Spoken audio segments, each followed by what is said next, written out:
Hey everyone, in this video we're going to be taking a little bit of an aerial tour of our hunting preserve. So we start out here, we got right behind the house. You can see there's a pond, and that's one of the main water sources during the summer if it's a particularly dry summer. But as you'll see later on, we do have another pond on the back side of the property. So once you drive out a little ways, we come to the biggest food plot on the property.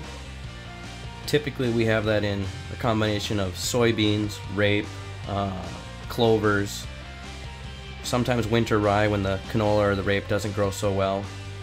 We've had corn there a couple of years, and that it's about every 5th or 6th year we actually get a good hit on our corn crop. It's not very consistent for us. You can see there's a bank stand there in the food plot. That's probably one of our most popular stands. It's, you know, if we have bad weather, if it's cold, you can cover a lot of ground from one location. But again, even the farthest shot from this tree stand is about 115 yards. So here we're driving around a little bit of island of brush, and we're going to head off into some of the more wooded parts of the area. But you can see to the left there, that's a lot of diamond willow, which is very thick. If you ever have to walk through it, you're not going to be too terribly happy. We got a good mix of popple trees, oak trees, and then in the swampy areas, a lot of that diamond willow, red willow, stuff you definitely don't want to get lost in or wound a deer and have to track it in. But this entire food plot's probably somewhere in the area of 5 to 8 acres. I don't know if we've ever actually measured it, but that's roughly what it should be.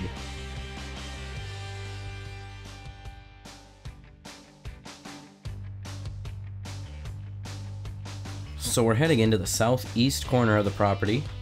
Not the biggest corner in amount of wood space, but we do have one bow stand back in there, and we won't be able to see the bow stand from above at all because it is pretty thick, but it does come close to the pond that you'll see in a little bit. But we're actually gonna kind of fast forward through the aerial footage here until we come back over that pond, but you'll be able to see a little bit of the directions, and Broy's gonna look around a little bit before he flies over and catches up with us on the four-wheeler.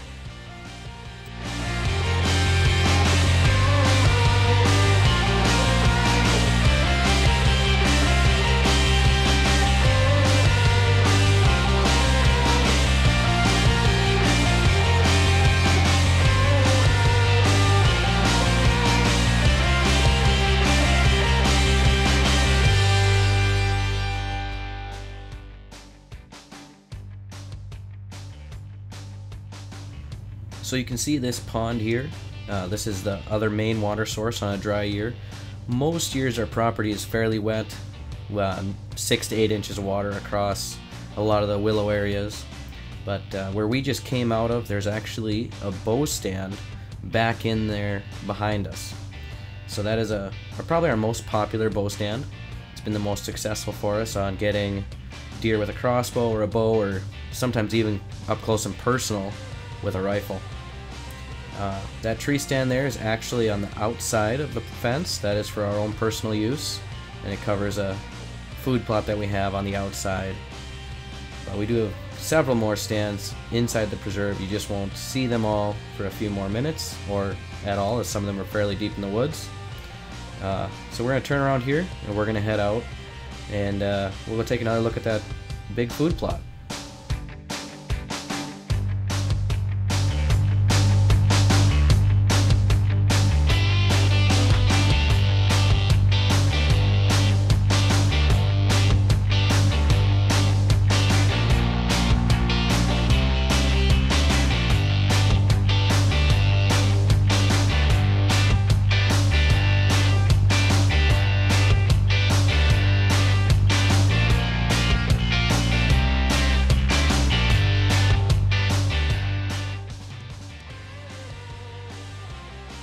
So here we're going to take and give you a nice, good close-up look at this tree stand.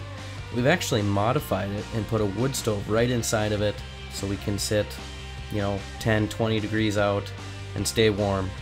We did have a little bit of trouble with keeping the smoke from actually staying in the tree stand.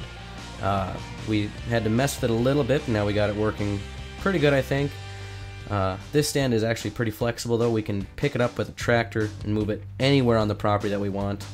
The last couple of years we have left it kind of in the same location depending on what's on the food plot, where deer are coming from, and that type of thing.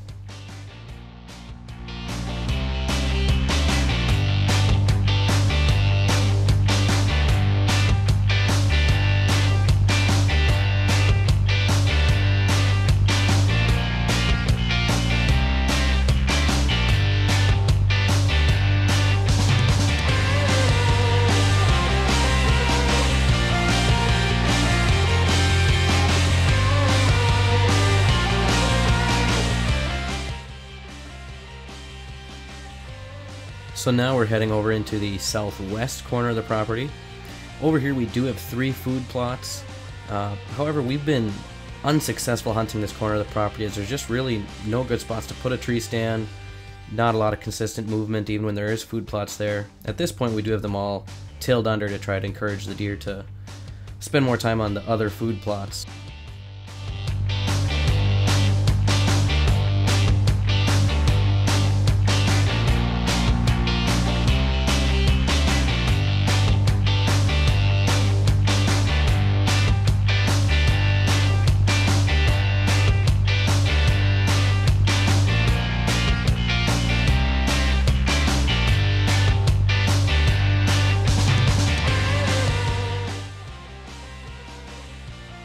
So really everything on the property is connected by that big food plot, which is kind of dead center in the piece.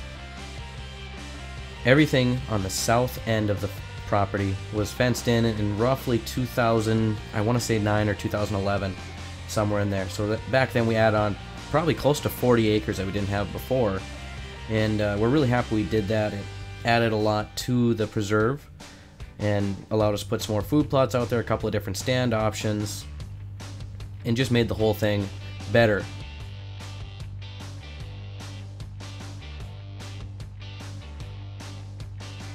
Now these 2 food plots that we have back here, or 3 depending on how you want to call it, it depends on the year with these ones. Some years they grow really good, some years they don't grow at all, and they're really hit and miss depending on the weather, as is most of our crop growing attempts out here. So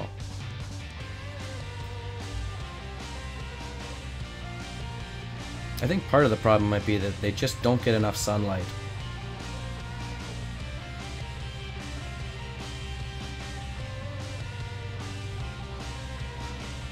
As you can see, this food plot actually is pretty close to a circle, but still just too wet, not enough sunlight.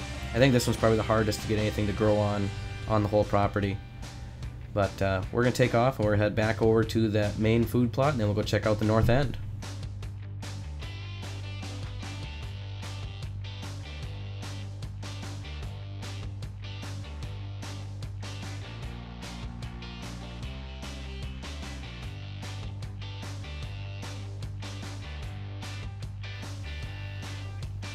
A couple other interesting things about the hunting preserve. The original fence was put up in, I believe, 1997, so it's been around for quite a while. And the entire perimeter of the hunting preserve is roughly 2.5 miles of 8-foot fence up, probably close to 1,000 telephone poles in the ground, which the original ones Dad set, he set a lot of them with a shovel. I believe the first 400 is what he claims he set with a shovel. Then eventually he ended up getting a backhoe, and everything goes a lot smoother now.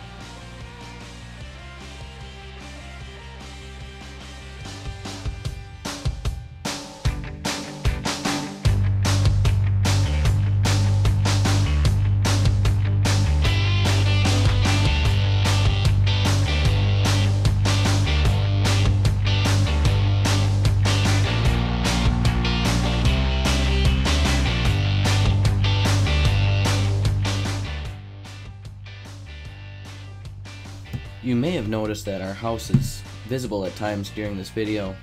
The reason being is that there's a big picture window that you can just barely see there. When Dad built the house, he built it long before he ever planned on raising deer, but with the thought in mind that he would watch this big field from the house and see wild deer come in, bobcats, coyotes, that type of thing. So this was all planned out long before we ever decided to run hunts on our property. and it just so happens that's the best place for a food plot on the property. So yeah, we can sometimes even watch the bucks get harvested occasionally from that back window.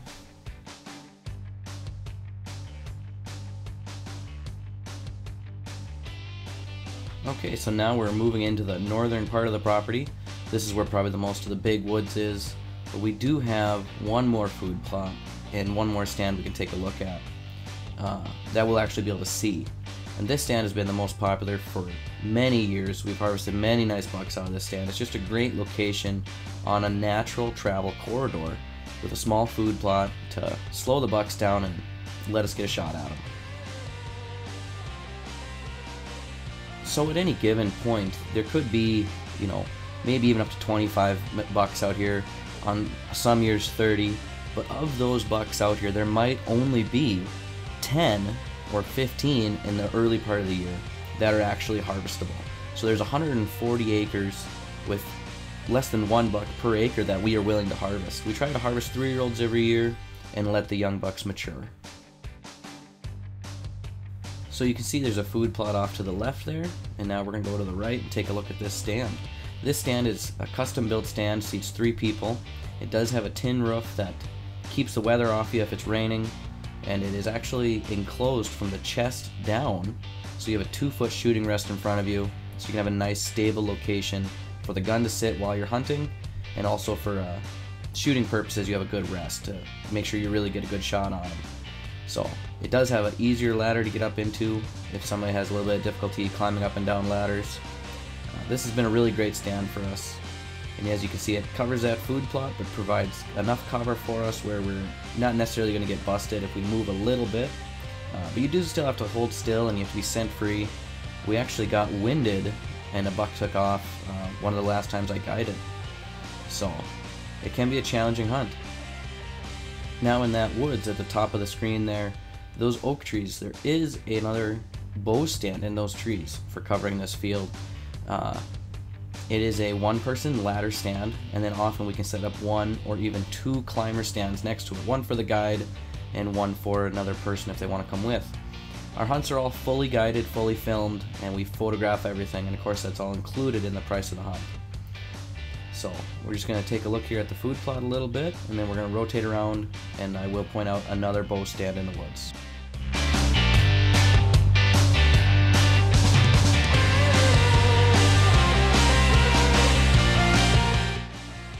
So directly behind the 4-wheeler and the popple trees there is a couple more oak trees. It's probably about 50 to 75 yards into the woods. We have another bow stand, and that stand is also a 1-person ladder stand, but we do have the ability to put a climber up next to it for the guide.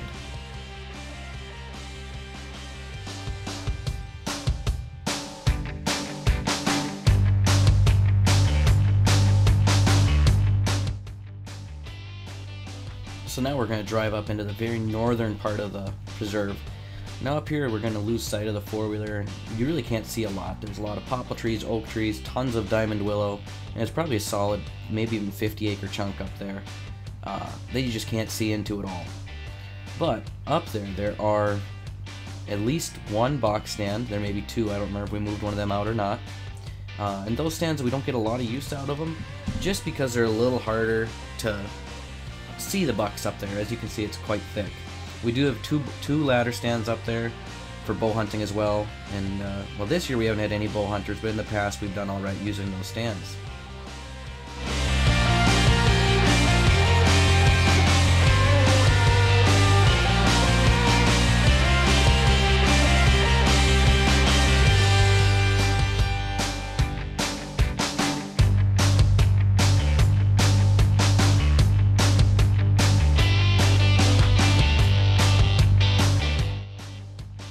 So I would just like to thank you guys for taking a look at this video and getting an idea of what really is all out in our hunting preserve. As you can see, the whole thing's, I mean, it's a lot of woods. There's some good food plots, a lot of acreage to cover, lots of swamp ground. We're looking down into a swamp right here. But if you have any questions about booking a hunt, please give us a call or send us a text.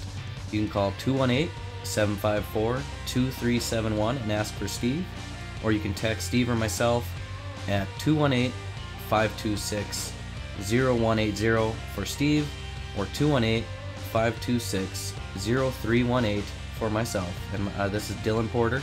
Thank you guys for watching, and we'll talk to you later.